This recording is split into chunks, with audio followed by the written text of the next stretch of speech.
Bienvenue. Aujourd'hui, on explore une discussion assez intense, on peut dire, entre Majid Oukasha et Ali Babal, deux critiques connus de l'islam. Oui, c'est tiré d'une vidéo YouTube, une interview d'Ali Babal, qui est l'auteur d'un livre qui s'appelle Incroyable Islam. Exactement. Et ils parlent de quoi? De l'apostasie, de points un peu sensibles de la doctrine, et puis des impacts psychologiques possibles d'une éducation religieuse. Voilà. L'objectif pour nous ici, c'est pas de juger, hein, mais de décortiquer un peu leurs arguments. C'est ça. Comprendre comment eux voient l'évolution de la perception de l'islam, les tensions internes, ce genre de choses. Tout à fait. On va regarder ce qui ressort de cet échange spécifique. Alors, premier point, l'apostasie. La question qui est posée à Babal, c'est est-ce qu'on assiste à une vague énorme au XXIe siècle? Plus. C'est ça. Plus de visibilité, moins de peur de s'exprimer, quoi. Il évoque le fait qu'avant, c'était le silence. Ou pire. Il mentionne cette histoire de peine de mort pour apostasie, même si, historiquement, le meurtrier n'était pas toujours puni dans le sunnisme. Et qu'est-ce qui rend ça plus visible aujourd'hui, selon eux? Eh bien, deux choses. L'éducation, qui est plus répandue. Et Internet, surtout. Oui, Internet, ça change tout apparemment. Ça contrecarre un peu l'endoctrinement, disons. Comment ça? Accès direct au texte, parfois ils sont chers ou difficiles à trouver, les livres. Là, hop, en ligne. D'accord. Et puis, on peut lire des critiques, on peut même critiquer soi-même, anonymement ou de loin, et les idées circulent très vite. Oui, ça expose aussi à d'autres façons de vivre, j'imagine. Exactement. Du coup, l'idée qui ressort, c'est une sorte de prise de conscience collective facilitée par ces outils. Oui, et que les apostats, les critiques, ils prennent une place médiatique, intellectuelle, qui était avant plutôt celle des prédicateurs. Une sorte de bataille pour l'espace des idées, quoi. C'est un peu ça l'idée qu'il développe. Ce qui nous amène au deuxième point. Les aspects de la doctrine jugée dérangeants. Voilà. Selon Babal, le truc le plus gênant, c'est que tout est écrit, noir sur blanc, difficile à défendre en 2025, dit-il.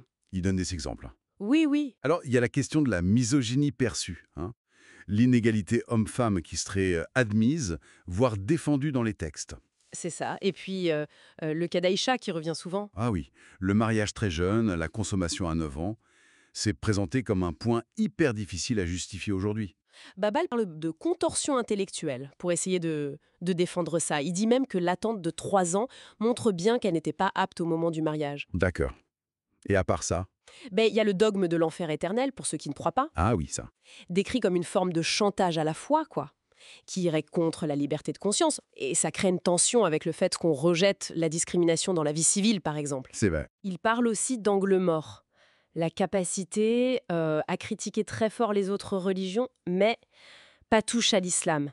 La peur que la moindre critique, hop, ce soit le début de la fin, l'apostasie. Une sorte d'hypocrisie pratique est aussi évoquée, non? La prière du matin, par exemple. Oui, voilà, souvent manqué, avec l'excuse ah, je suis faillible. Ou la musique, interdite par certains, mais tout le monde en écoute. D'accord. Et ça nous mène au troisième point, les séquelles psychologiques potentielles. Oui, alors là, il utilise une métaphore assez forte. Quitter l'islam, ce serait comme s'arracher des clous de la tête. Ça laisse des traces, des cicatrices. Ouch. Et concrètement, ça donnerait quoi comme impact? Alors il liste plusieurs choses. Un possible manque d'empathie, mais attention au sens de difficulté à percevoir l'autre, son espace. D'accord. Et aussi, la persistance de certains biais, même après avoir quitté la religion. Oui, il mentionne la misogynie, l'homophobie, le racisme, qui pourraient persister. Bon, après, ces biais peuvent avoir plein d'origines, hein. Bien sûr. Quoi d'autre? Une peur de l'autorité, une méfiance généralisée, envers les autres, parce qu'on a l'impression d'avoir été trompé peut-être. Je vois. Le sentiment de n'avoir aucune intimité, d'être toujours observé. Allah, les anges, les démons, ça peut être lourd, hein. Oui, ça doit peser. Et puis le fatalisme, c'est écrit, l'influence de Satan, la peur de ses propres pensées, la paranoïa aussi avec le mauvais œil. Et cette fameuse dissonance cognitive. Exactement. Croire sans preuve en religion, mais exiger des preuves pour tout le reste dans la vie. Cette tension interne. Bon.